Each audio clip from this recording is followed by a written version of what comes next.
tiger, iconic symbol of the wild, and an apex predator that we fear and admire.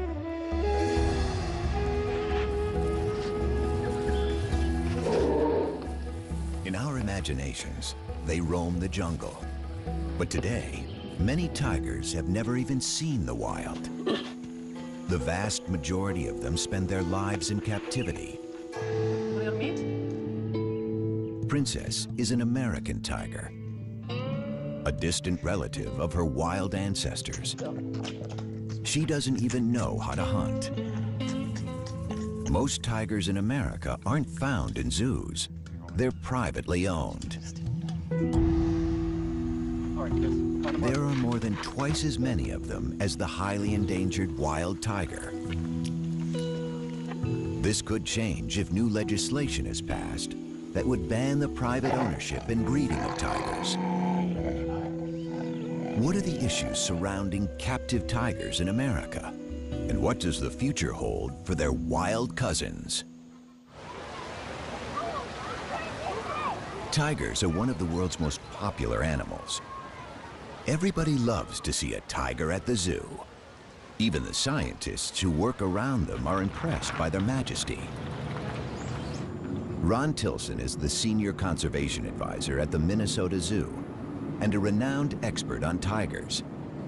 He spent many years tracking and studying them in the jungles of Asia.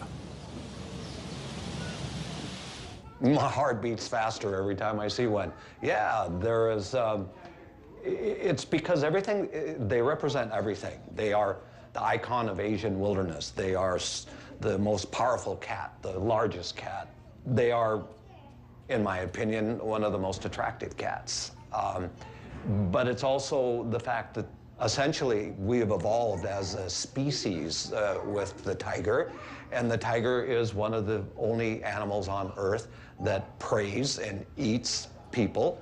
And when a tiger looks at a human being, I think the tiger sees us for exactly what we are. We are nothing more than a piece of meat.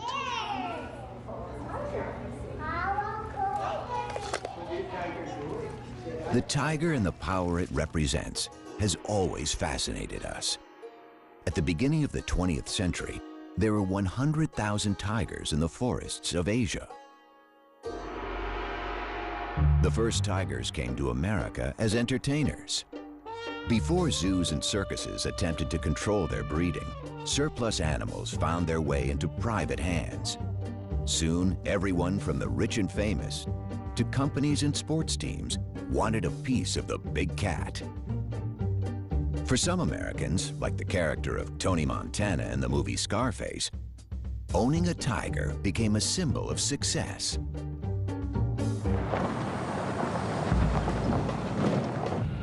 Martin Dins is a celebrity veterinarian and was one of the first to specialize in exotic animals.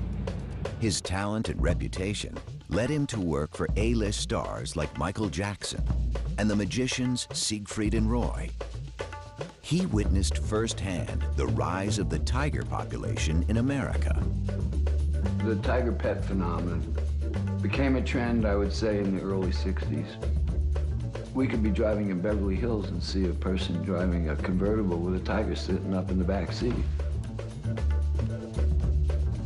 Or people owning a Jaguar, a big Jaguar, driving around in their Jaguar with it. There were no import restrictions. There were no restrictions on the sale out of a pet shop of these kind of animals. You know, a little tiger cub is nice and cute, so people thought it would be fashionable. It was unique. They could show it off, and it was trendy then. The pet tiger phenomenon may have existed briefly in other parts of the world, but it never had the dimensions it's taken on in America. In the 1970s, actress Tippi Hedren, the star of Alfred Hitchcock's The Birds, embarked on an unusual film project. She starred in the movie Roar, where actors and crew members rubbed shoulders with dozens of lions and tigers. I can't believe we did all that we were foolish enough to do it. So many of us were hurt. you know, that it was, insanity. It was truly insane here. Tippi Hedren radically changed. She converted the Roar movie set into the Shambhala Preserve, a sanctuary for abused and neglected big cats. Her strong stance against private ownership has drawn attention to the issues facing captive and wild big cats. In the wild, tigers are threatened by habitat destruction and human encroachment. They've been hunted and poached for their skins. Most of all, they suffered from the illegal trade of their parts for use in traditional medicine. 97% of the species have been wiped out over the last 100 years. And with only 3,200 wild tigers left, they are facing a total crisis. Well, just about everything has been tried, and just about everything has failed. Everyone is trying to think through how to go about making a future for tigers, and the bottom line is that we've failed in every example. There is no one place you can put your finger and say, aha, here's the magic formula on how to save tigers. Tigers have been on the endangered species list since it was established. In 1973, it became illegal to import tigers born in the wild. So the tigers living in the United States today are American, born and raised. The population of captive tigers has been steadily growing. In the wild, a female spends a couple of years teaching her 3 or 4 cubs how to hunt and fend for themselves. But in captivity, she can breed every year. Today, most American tigers are privately owned, and some people still keep them as pets. Susanna Kukol and Scott Shoemaker live in the small town of Pahrump, Nevada, with their 6 tigers. Hi, baby. I know. Mama's girl, huh? If your definition of pet is something you throw food at and it's nice and docile, okay, then that's not a tiger. That's my girl. That's my girl. Oh, that's my girl. In the cage, it's just fun. Outside, that's when it's like, okay, we are going for the walk, we are gonna go for the training. So outside is like you are in school. In the cage, it's, okay, it's their place, it's their home. Oh, somebody's being cute. So basically, that's the golden rule. You don't push them into any serious training in the cage, and you never ever turn the back on a tiger. But not all captive tigers are pets or collector's items. Some private owners see themselves as conservationists and believe America is the tiger's Noah's Ark. Patty Perry runs her own Center for Conservation and Education in Southern California. She is also the vice president of the Feline Conservation Federation, the largest organization promoting private ownership and breeding of captive exotic cats in the United States. It's far from perfect, but in our world today, we have to have captive breeders, private captive breeders. We have to have private educators, because the zoos can't do it all. You don't get that kind of contact and that kind of one-on-one at a zoo. They have been poached, they have been hunted for their pelts and for their internal organs, and we have very, very low populations. This is Prana, the standard. The snow white is Vishnu. This is my little red-headed stepchild, and this is the one, the golden tabby. He's gonna be our biggest tiger here. The tigers is very much an emotional bond. They respond emotionally. I got them all as babies, so I bottle raised them. So there is that connection. You know, they identify me as, you know, mom with the milk. Who wants to feed a tiger? I'll kind of start on this end and give you guys a chance. I want you to hold the stick. Just hold the stick and put it right through there. Come and have a bite. Okay, who's next? These cats, being 6 generations, you know, captive bred, and their, you know, their primary contact being human beings are not going to be the same as a cat that's in the wild. It's a completely different animal. But will they ever be domesticated? No. They're wild animals. The wild nature of tigers is seen even among those in captivity. In 2003, famous Las Vegas entertainer Roy Horn was mauled during a performance by one of his beloved tigers. The tiger just grabs him, like, let's be right around here in this area, grabs him, like, just locks on him, picks him up, and just drags him. We just heard all this commotion behind the curtain, and you could hear. It reminded everyone that even trained tigers are unpredictable and dangerous. For 40 years, those guys did 2 to 3 shows a day. In the beginning, 7 days a week. That's a lot of exposure to a tiger. If you fall down in front of one of these big cats, and especially with tigers, they're gonna carry you off, regardless of what your relationship is with them. He's got a thing for me, Patty. I know, he does. In my career as a zoological veterinarian, I've worked the gamut of facilities and owners that have tigers. There's the zoos, there's the circuses, there's the private collectors. And years ago, there were a lot more of the illicit owners of these animals. But I've worked for all of them, and I don't discriminate. I have done the best I can to discourage breeding by unqualified individuals. But I took an oath, and is it my business to say, no, I'm not going to treat this tiger because you own it privately? That's on the other side of medicine for me. Lisa Ann Takansnick is an attorney in Washington, D.C.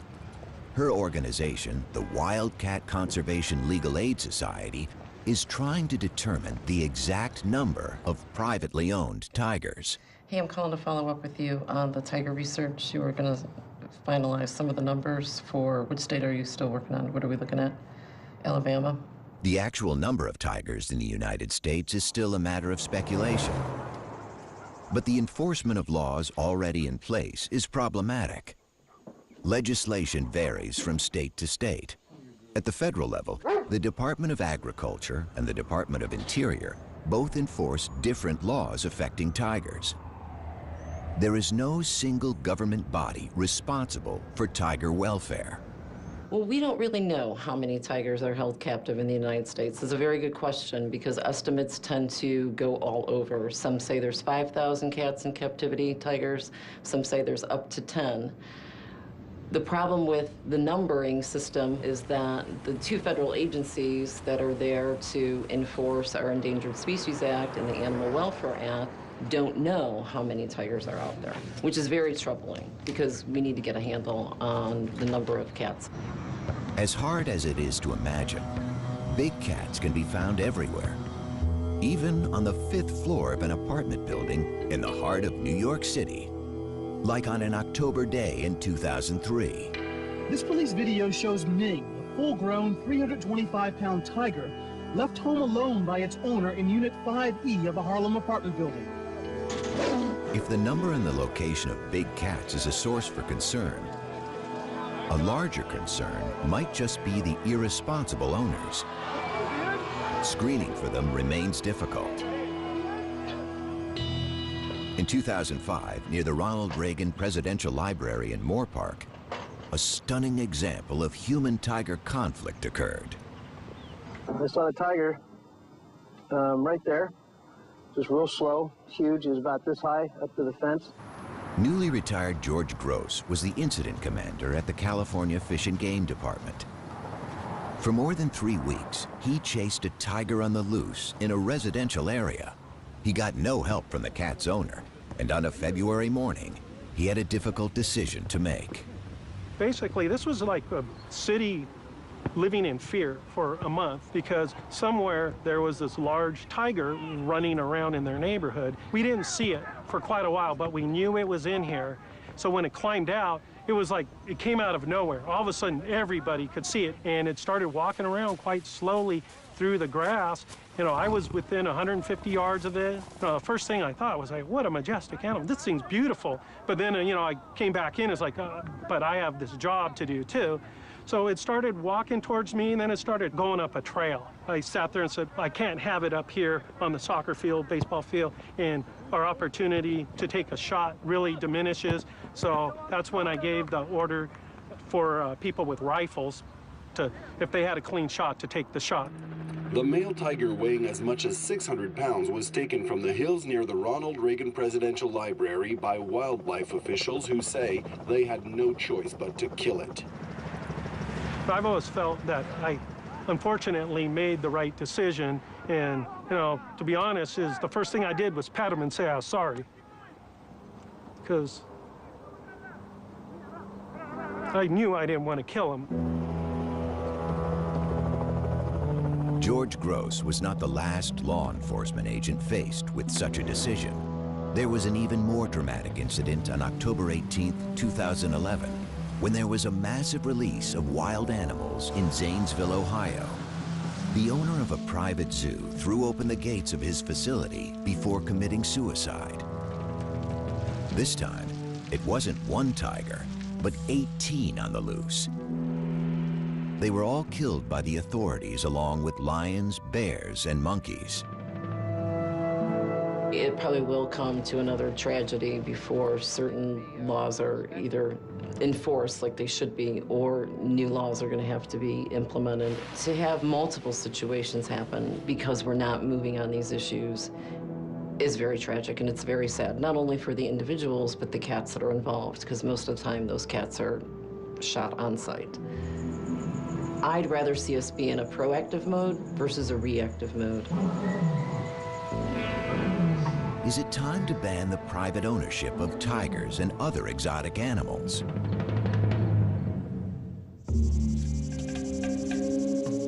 "26 states banned the private ownership of tigers, but in many states, it's still legal to own and breed them if you have a permit.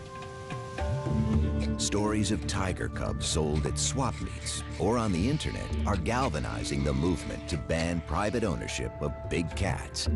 And in Washington, a political and legal battle is underway. People can't believe that these animals are still being born to be sold as pets. And you can get them for any amount of money if you're foolish enough to pay.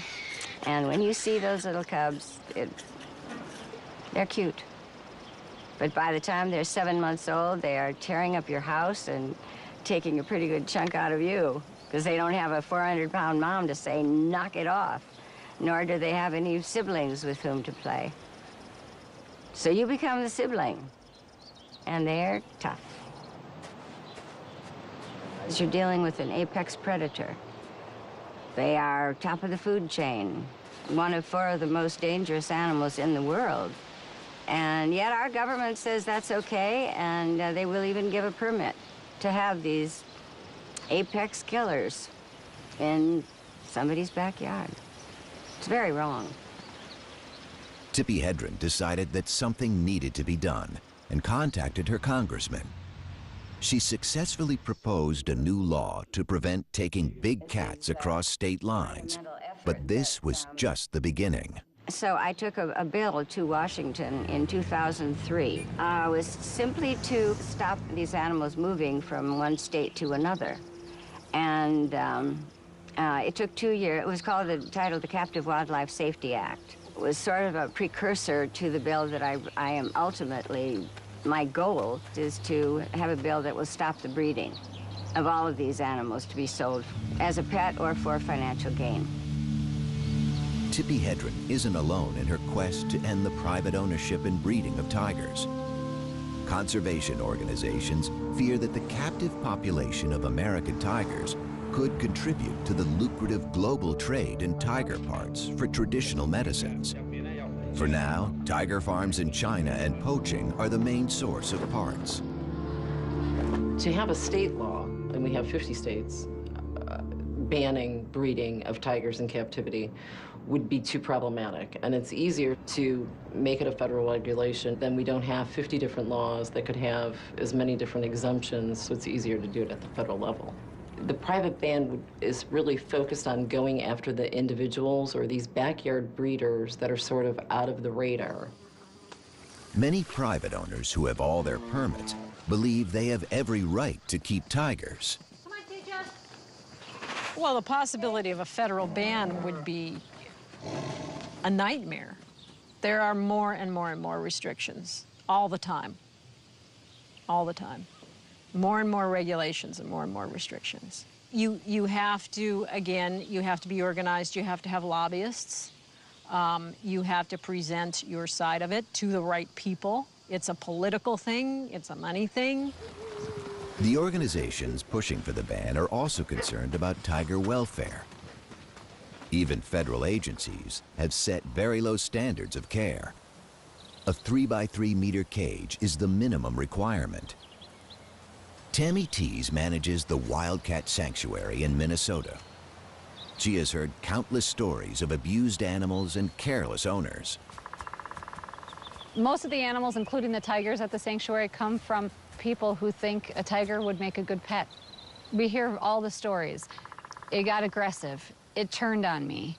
I can't find vet care. I lost my homeowner's insurance. You know, I didn't know it'd get this big. I didn't know it'd eat this much. And we tell people a wild animal is not a pet, and it never should be kept as one. Titan behind me, that tiger was illegally owned and should have been seized under the state law. Had he been seized prior to that, his owner would still be alive today. Stopping people from acquiring and breeding tigers motivates animal rights defenders and conservationists, but private breeders defend their practice by saying that if tigers were to go extinct in the wild, it would be better to have captive tigers than none at all. This view is highly controversial. My question is, if you ban these animals, we can no longer keep and breed them, so they will be extinct in captivity. Now they go extinct in the wild. What have you accomplished? You kill the species.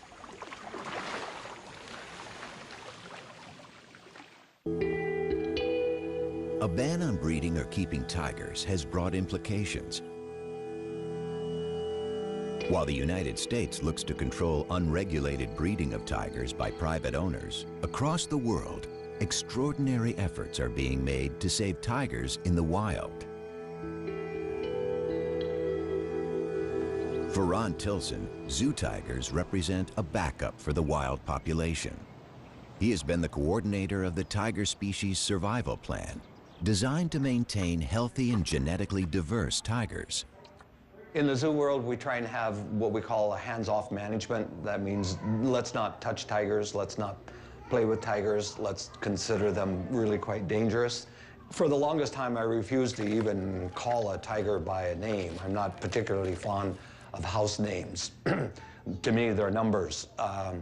They're a stud book number, and I see a tiger more as a collection of genes. And what I'm concerned about is the future, way down the line, that these animals still maintain their tigerness.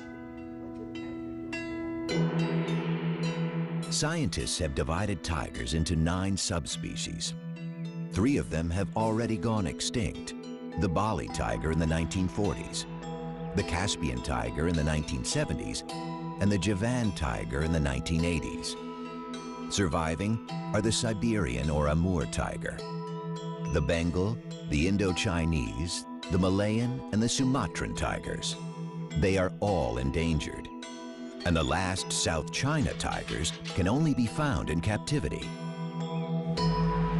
We know every tiger in the North American zoos, and we know its lineage. We know every parent, grandparent, great-grandparent, great-great-grandparent, all the way back to its wild-caught mother and father. So we know exactly where they came from in Russia for the Amur tigers, and we know who they mated with and who their offspring. So we have these like giant family trees. Unlike most zoos, most private owners don't know the lineage of their tigers because no one has kept track of their pedigrees. Yeah, there you go, Elvis.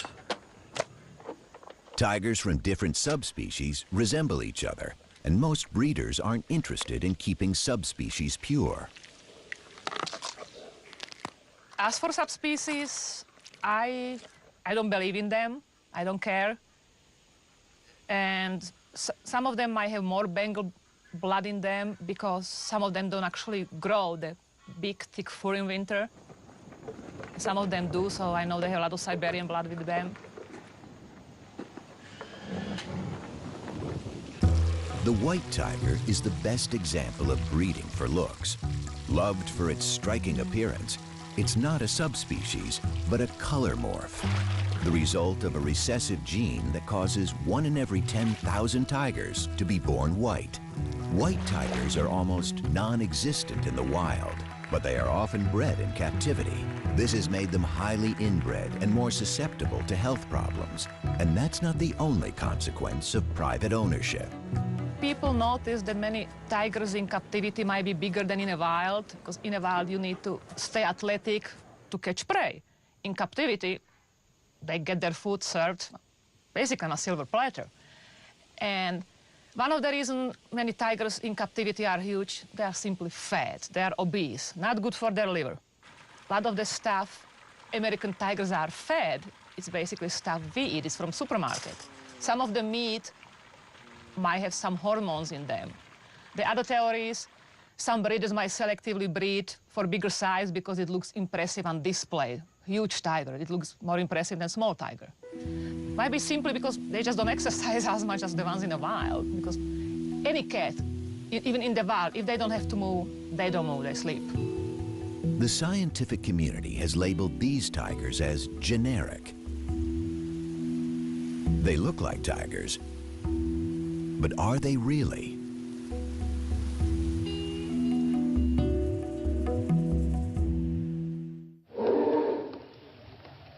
Tigers in the wild are generally solitary and secretive, coming together during the mating season and perhaps to share a kill. In captivity, they become very sociable with both humans and other tigers. They haven't been taught how to hunt and could starve if left on their own. Has the very essence of tigerness been bred out of them?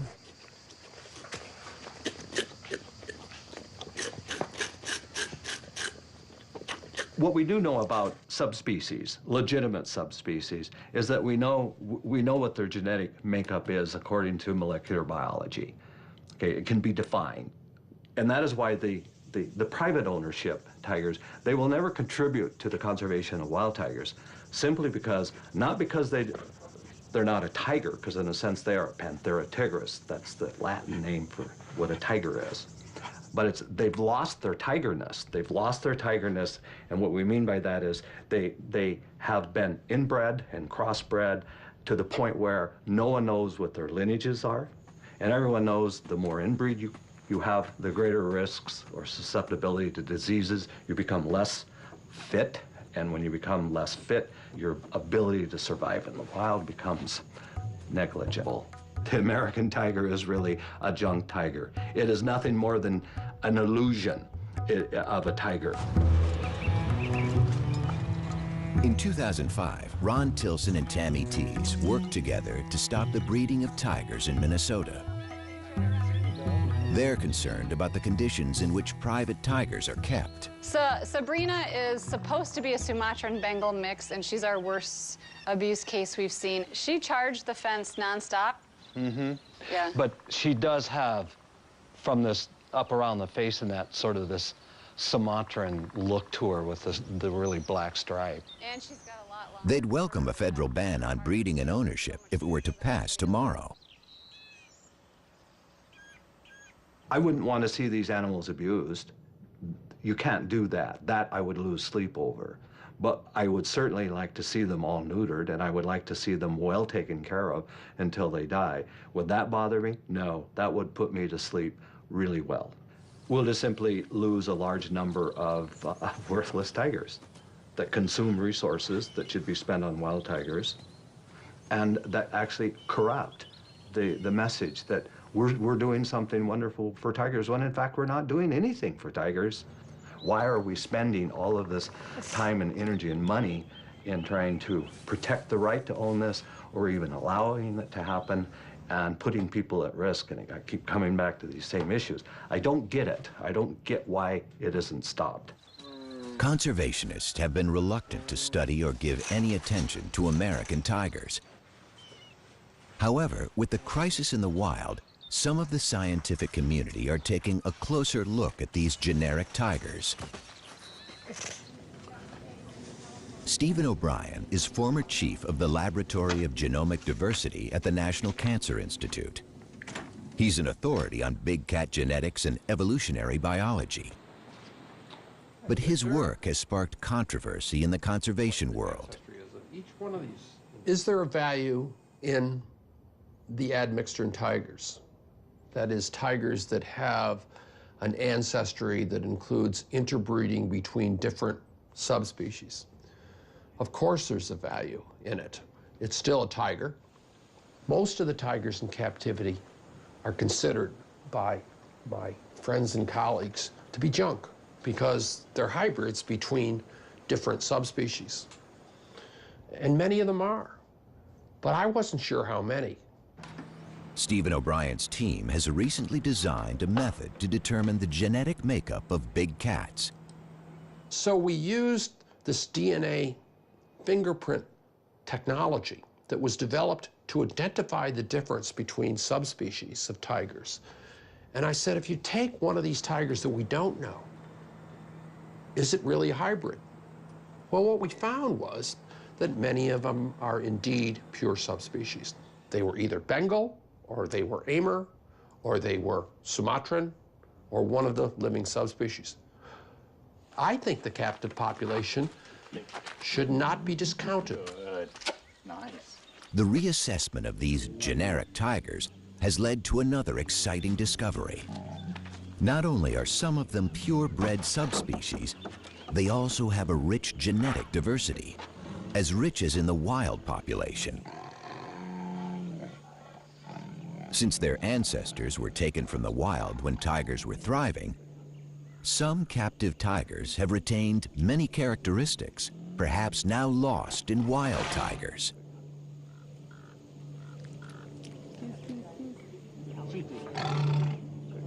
Tiger conservationists have been quick to point out that the sample studied by Stephen O'Brien did not include a significant number of backyard-bred tigers. Still, he believes that each tiger counts. My personal feeling about it is we're backing up a tiger population in the wild that is not doing very well. And to tell you the truth, I'd rather have the animal alive in a few hundred years than simply lose it by exterminating all the captive animals, which is, one solution. Maybe that's not a reasonable thing. I realize not everybody agrees with that, but I really think that, when evolution creates a species as magnificent as the tiger, it only does it once, and if you lose it, it's not going to come back. It seems that some captive tigers could play a role in the survival of the species. But what about privately owned American tigers? Will they be around long enough to be part of the solution? The wild tiger population was almost 10,000 in 1990. 20 years later, there are only about 3,000 animals left, and they are vanishing faster than ever. When I first moved into this office 25 years ago, I had this big concrete wall and I wondered what I wanted to put on it. And it came to me, why don't I have the covers of magazines that are focusing on tiger issues? It starts back here, The New Scientist. Does the tiger have a future? That's what we're talking about right now. Too Late for Tigers in Wildlife Conservation magazine. Doomed, cover of Time magazine. The Last Tigers. Initially, I thought they were very interesting because it gave me a focus. But what happened was that this message just became such a common message. It's a little bit like the sky is falling down, the sky is falling down, and after a while, no one hears you calling. World leaders seem to be finally waking up to the dire future facing wild tigers. In November 2010, an international summit was held in St. Petersburg. The goal was to develop a strategy to save the wild tiger from extinction. Heads of state from the 13 tiger range countries set a target to double the population by 2022 and committed over 230 million euros. But is that enough? The threats facing the Asian big cat are many and serious. In August 2011, the U.S. Fish and Wildlife Service announced that it wanted to reinstate a permitting process to control the breeding of generic tigers. This would severely reduce the number of tigers bred in captivity. But for the proponents of a total ban on private ownership, things aren't moving fast enough on Capitol Hill. Along with private owners, the entertainment industry is lobbying to slow down the legislative process. I am very annoyed that this bill is in the status that it is. It's just up in the air right now because we can't, I am not going to buckle and say it's okay to breed these animals. It's a huge problem. Come on, Ace. Yeah, she's a little fat. She's getting old.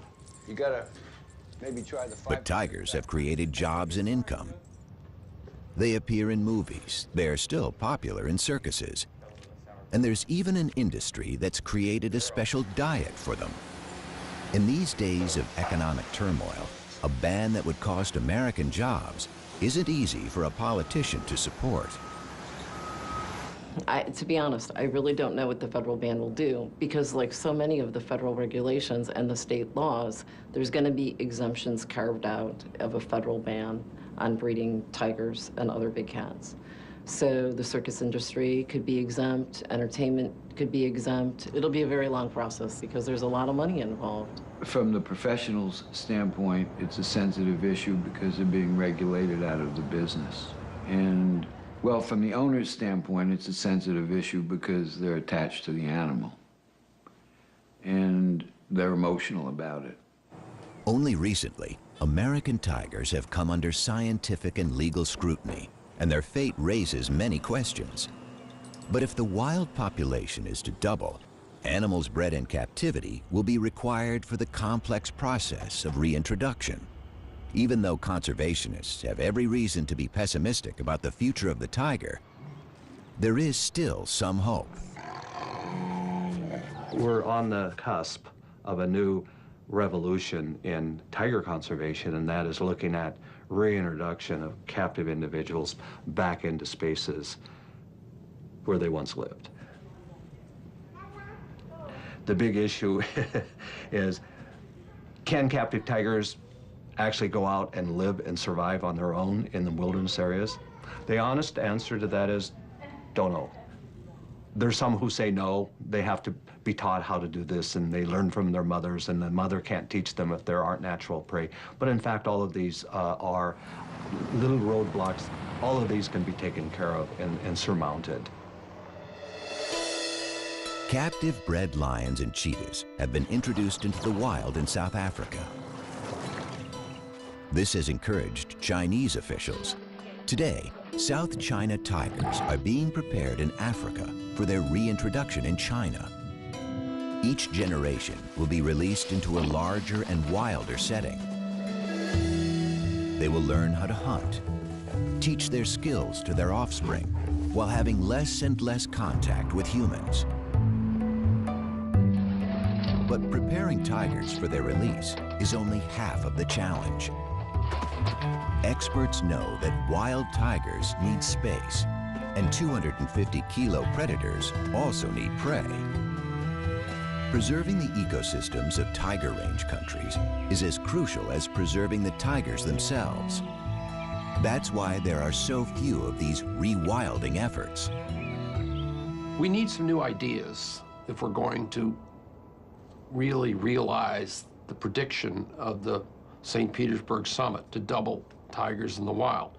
And one of the possibilities is to be exploring places where we can restore tigers. Central Asia, the former range of the extinct Caspian tiger, is a vast region with a sparse population. Countries like Kazakhstan and Uzbekistan did not participate in the St. Petersburg summit, but they are prime candidates for bold conservation initiatives. It's a habitat area which is very low in human density, which is important for reintroduction of tigers, which has the potential of being homes for tigers from different parts of the world. There are conservationists in these areas that I think, in fact, I know, would be very interested in hosting tiger reconstitution or reintroduction in those regions. For these programs to work, more tigers will be needed. The fate of thousands of privately owned tigers is being debated by scientists, lawyers, and politicians. So far, no one has asked for any of these tigers to be shipped overseas. Princess, look at mommy. Princess. There she is. Will the American tiger have the chance to play a role in the future of the species? That has yet to be determined. But perhaps one day, an American-born tiger will be set free to join its wild cousins.